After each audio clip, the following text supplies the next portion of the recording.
Welcome to the Finjan Show. My name is Faris Alami. I'm your host. And this episode is brought to you by International Strategic Management. We do entrepreneurship and small business development in underserved or underrepresented communities. Thanks for joining. Today's session, we're going to discuss the art of networking. Throughout my years of networking with people, I've picked up few things that seem to work really well in the professional setting of networking. And many times I've shared this with many people in different audiences, from the marketing associations of Michigan all the way to Russia and everything else in between.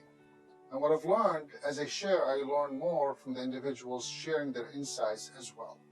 So I'm going to share with you top 10 things that I've noticed people do to create, I'm going to call it the art of networking. Now, please don't feel that this is the only way to do it. This is not. There are many other ways that people do and do really well. This is just one way for you to think about networking with people. So let's get started. My first question to you is, what is networking? Love to hear your thoughts on that. And yes, I've heard all kinds of answers. It's doing this, it's selling, it's getting business cards, it's attending meetings, it's all this stuff.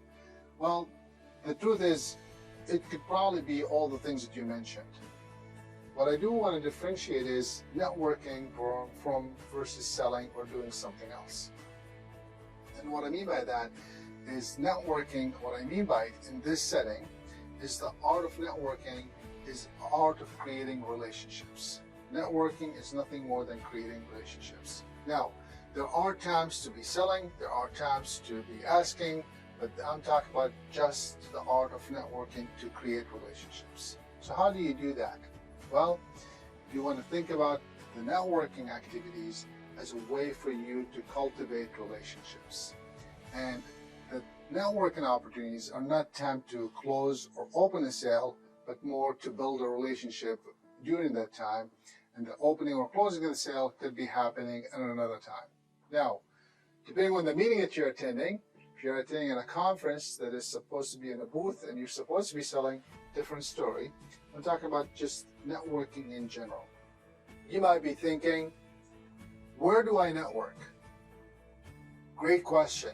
You know why? Because you're not working right now. You're not working anywhere you are. You're not working at the grocery store. You're not working in the, while you're on the phone with someone.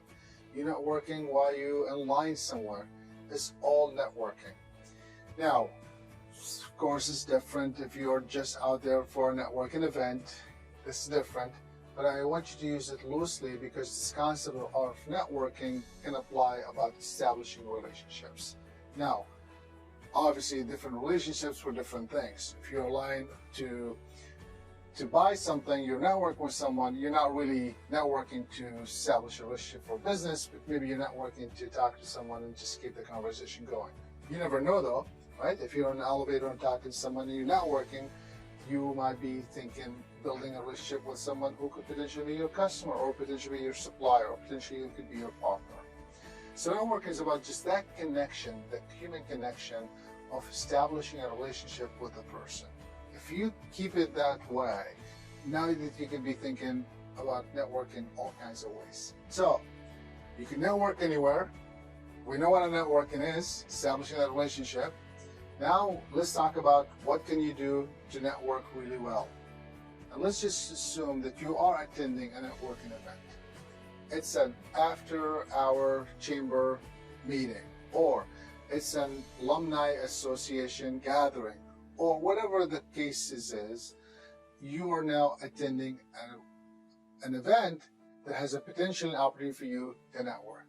The first thing I want to tell you, one of the biggest thing about art of networking is you want to be thinking not about what your product or services is, but why are you attending this network? And you might be thinking, I'm there because I want to sell, or I need to do this. That's great. I want you to think networking, relationship building, does not equal sales. It just equals relationship building. Because maybe the person you're talking to is not your customers. And if you're trying to convince them to buy, you just maybe turn them off. But if you were strategically building a relationship with them and they get to know you better, maybe they'll say, you know what, I love what you're doing. You should be talking to Susan, or you should be talking to Mike, or you should be talking to whoever. And that relationship that you build is now leveraging the network that you created to get you another person to talk to. Now again, they might never buy, they might buy, but it's the networking that's now working for you. They're not working with their network. And that's really a big step. Let's take a break. We'll be right back.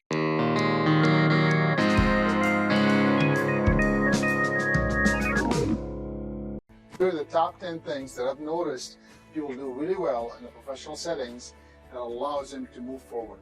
I personally have used this, and this is some of the things I personally have done, but also many other people that I've observed doing do exactly the similar concepts. So let's start. Number one, be 15 minutes early before the meeting starts. Now, if this is in person, 15 minutes early is about the right time. If it's now with, if it's on Zoom, you don't need to be 15 minutes early because that may be too early, right? Maybe 5 or 10 minutes. So use your judgment to make that adjustment to what you should or should not be doing with that time.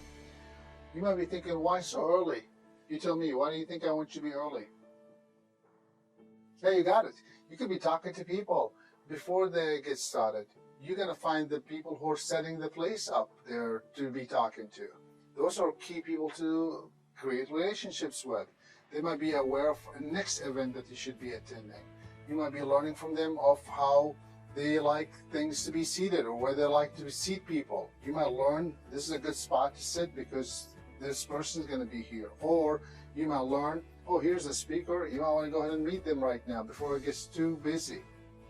So it's going to give you this opportunity to be just relaxed and just be there to observe what's happening. It's also going to give you the upper hand because now you see the whole space and what you could do or not do with it and limitation or the opportunities that comes with the space that you're in. So the first thing is you want to be early.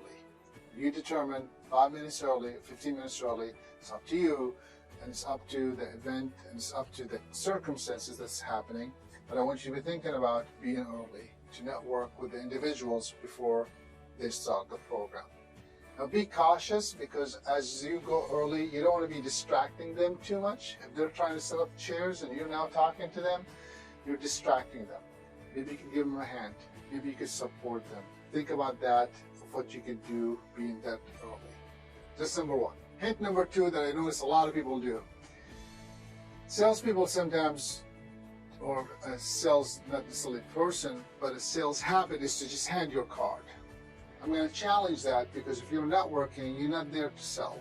You're there to network. You want to create relationships. So rather than handing a business card, just